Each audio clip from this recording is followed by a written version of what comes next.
everyone. So we are the Climate Change Challenge, and so just to give you a brief overview of our challenge, we were looking at ways on mainstreaming information related to how climate change is impacting and will impact food security worldwide, mainstreaming those into concrete operational programming.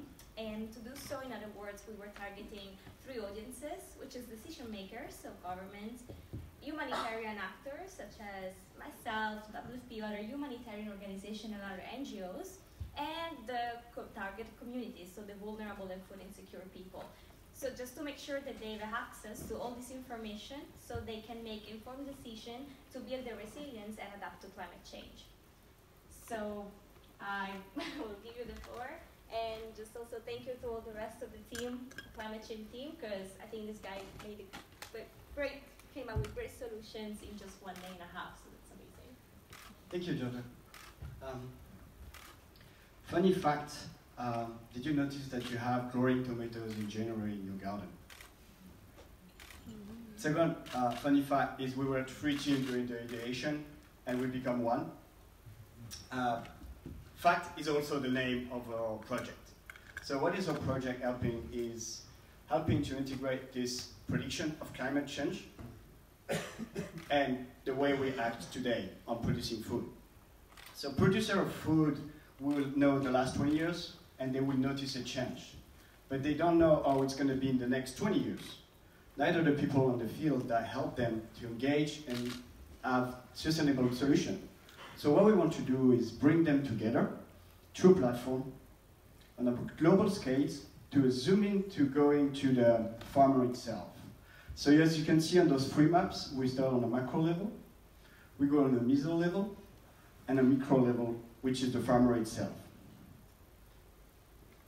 So to do so, we develop 3 of us, 3 teams, 1 global solution, different layers, global, meso, macro, and it helps to have the decision of tomorrow. How do we do that? We gather all the information from the local people, and we gather also the experts around the world on one thematic, which is going to be a cluster of issues that we face. And we have enough power to go to the government and help them make a decision for tomorrow. We're going to see the sea level rising in some part of their country. We want to show them on an interactive map what's going to be behind. We want to make sure they have the right data to not create the wrong solution, but a sustainable solution to help and avoid food hunger tomorrow in those remote areas. So I will bring you to a customer journey. So this is an app. We do know farmers have access to smartphones. We don't know if they really have access to internet, but that's going to be solved in the future.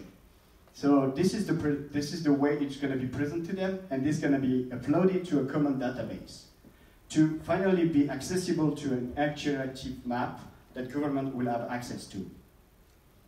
This is a bottom-to-top approach. Then we go to a second journey, which is the government itself. How it's going to be for them in 20 years' time. Do they know? They do know there were a change in the last 20 years, but they don't know how it's going to happen in the next 20 years. And the World Food Programme does have already those trending of climate change and prediction.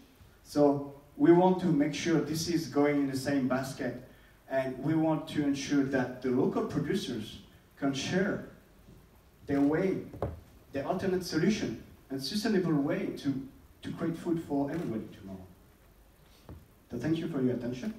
And if you're interested in this project, please feel free to contact me. We will be happy to discuss further.